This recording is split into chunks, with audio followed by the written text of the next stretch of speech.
Mga idolo, ang Australia ang isa sa pinakamalalakas na basketball team sa buong mundo. Pero sa second quarter, 8 points lang ang na-score nila kontra Gilas. Oo mga idolo, 8 points lang. Ibig sabihin, kayang depensahan ng Gilas ang world class na kalaban. Pero kung ganong kaganda ang depensa natin, bakit pa rin tayo natalo? Simple lang ba ang sagot? Oo mga idolo, 19 turnovers ang ginawa ng Gilas laban sa Australia. At doon natin makikita kung saan talaga tayo nahirapan. Pag-usapan natin lahat yan sa video na ito. Hello guys, welcome! What's up mga idolo? Welcome back sa ating channel.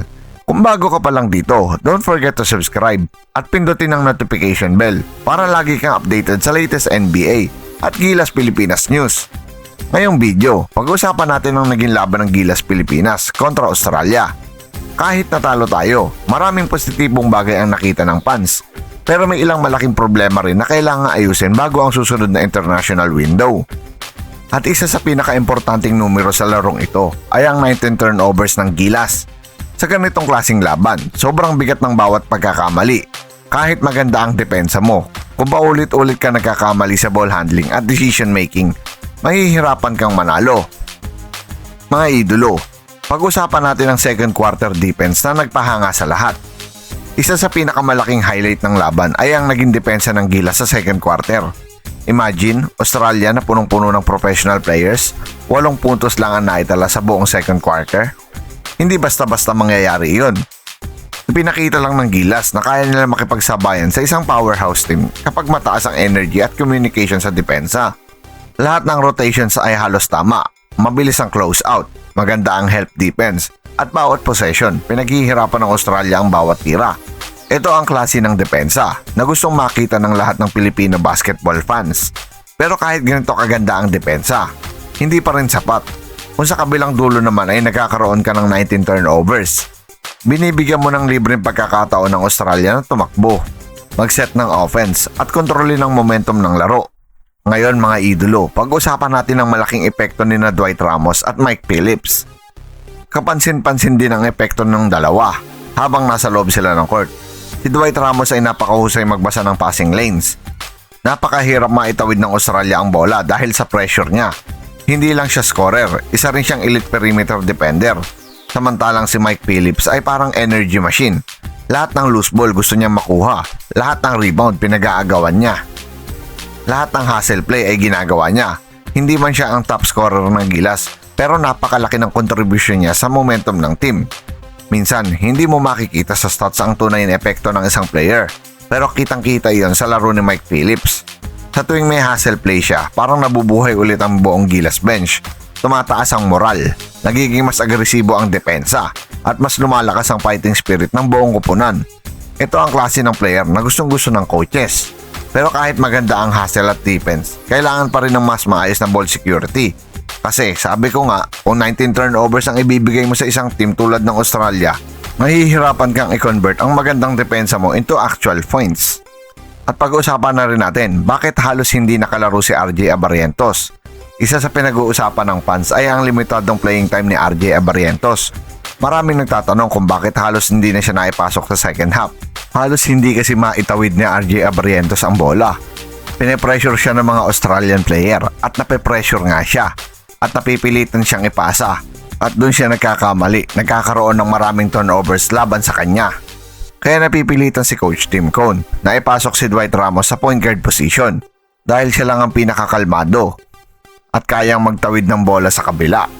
Hindi lang perimeter defense ang nagagawa ni Dwight Ramos, kundi pagbaba ng bola, pag-setup ng plays. Kaya mas pinili ng coaching staff ang mas malalaki at mas defensive-minded na lineup laban sa Australia. At alam naman natin ang Australia ay isa sa pinaka-physical na teams sa international basketball. Sa ganitong klaseng laro, bawat possession ay mahalaga. Kaya kung may mga turnovers sa backcourt o sa half-court sets, natural lang na mas pipiliin ng coaches ang mga players na mas stable sa depensa at mas maingat sa bola, tulad ni Dwight Ramos. At ito ang isang malaking dagok sa atin, ang injury ni Justin Brownlee. Isa pang malaking pangyayari ay ang injury ni Justin Brownlee. Napakasakit nito para sa Gilas. Kapag wala si Brownlee sa loob, nawawala ang pangunahing scorer at playmaker ng team. Siya ang kalmadong leader. Siya ang player na kayang gumawa ng puntos kahit mahigpit ang depensa. at siya rin ang madalas na bumubuhat kapag di kita ng laban. Sana ay hindi seryoso ang kanyang injury dahil malaking bahagi pa rin siya ng plano ng Gilas sa mga susunod na international competitions.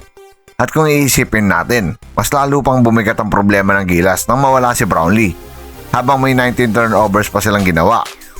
Kasi kapag wala ang isang reliable shot creator, mas lalong lumalabas ang kahinaan sa offense at mas dumadami ang force plays. Isa rin sa mga umagaw ng atensyon ay si Kevin Kiambao. Sa sobrang intense ng laban, muntik pa siyang magkaroon ng komprontasyon sa kalaban. Pero ipinakita rin niya ang kanyang competitiveness. Hindi siya umatras, pinakita niyang handa siyang lumaban para sa Pilipinas. Siyempre, importante pa rin ang composure. Sa international basketball, isang technical foul lang ay pwedeng magbago ang momentum. Pero gusto rin ng fans ang ipinakitang tapang ni Kiambao at ang kanyang magandang nilaro kagabi. Sa ganitong klase ng laro, kailangan mo ng players na may puso at may tapang. Pero kailangan din nilang maging kalmado, lalo na kung ang kalaban ay naghihintay lang ng mental mistakes at turnovers para makatakbo agad sa transition. At ito pa mga idolo, malaking kakulangan ng pagkawala ni Kai Sotto. Isa sa pinakamalaking napansin ng lahat ay ang pagkawala ni Kai Sotto. Habang pinapanood ang laro, ramdam na ramdam ang kakulangan ng isang legitimate 7-footer. Kapag may Kai Sotto ka sa ilalim, iba ang depensa. Mas mahirap umatake ang kalaban. Mas maraming block shots. Mas maraming altered shots. Mas kontrolado ang rebounds. At mas magiging kampante ang perimeter defenders. Dahil alam nilang may rim protector sa likod nila. Hindi ibig sabihin ito na mahina ang mga big men ng Gilas ha. Pero iba pa rin ang presence ni Kai Sotto. Lalo na laban sa mga matitikas at matatangkad na players ng Australia. Kapag bumalik siya, siguradong mas lalakas pa ang interior defense ng Gilas. At malaking bagay din iyon sa pag-stabilize ng opensa. Kapag may malaking target ka sa loob, mas madali ang entry passes at mas nababawasan ng pressure sa guards. Sa larong maraming turnovers, sobrang halaga ng isang big man na pwedeng pagpasahan sa ilalim para ma-reset ang opensa. Pero paano nga ba makakabawi ang Gilas sa susunod na window? Hindi pa tapos ang laban para sa Gilas mga idolo. Marami pang magkakataon para makabawi. Narito ang ilang bagay na dapat pagtuunan ng pansin. Number 1 dito, mas maging consistent sa opensa. Hindi sapat ang magandang depensa kung mahirap makagawa ng puntos. At higit sa lahat, kailangan bawasan ng turnovers. Kung 19 turnovers ulit ang mangyayari sa susunod na laro, mahihirapan talaga ang Gilas kahit gaano pa kaganda ang depensa nila. Number 2, sana ay bumalik na sa 100% si Justin Brownlee. Kapag kumpleto ang roster, mas malalim ang rotation. Mas maraming options sa offense, mas maraming size sa ilalim, at mas magiging balance ang team. Pangatlo, ipagpatuloy ang identity ng Gilas sa depensa. Kung kaya nilang limitahan ng Australia sa 8 puntos sa isang quarter, ibig sabihin, kaya nilang gawin ito laban sa kahit sinong kalaban. Pang-apat, mas maraming reps para sa mga batang players, gaya ni Mason Amos at Mike Phillips. Sila ang magiging pundasyon ng Gilas sa mga susunod na taon. At pang-lima, kailangan ng mas maayos na decision making sa pressure situations. Kasi sa international basketball, hindi lang talent ang laban. Laban din ito ng composure, spacing, timing, at ball security. Doon madalas lumalabas ang difference ng panalo at talo. At pang-anim, i-adapt natin ang European style of play. More passes. Nag-innovate na ang basketball. Hindi na pwede yung puro isolation. Mas maganda na ngayon yung more on ball movement. Sabay titira na lang pag open na ang players.